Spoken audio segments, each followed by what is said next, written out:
Batteries are nowadays very common in daily life, such as in our cars and our homes and solar systems. So, the rusting is very common problem with battery terminals. Here is a very innovative way to fix this problem.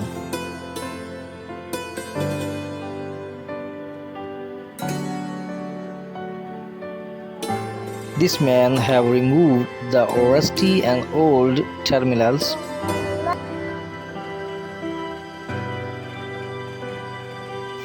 and with the help of die casting he had made the new terminals. So now the battery is almost new.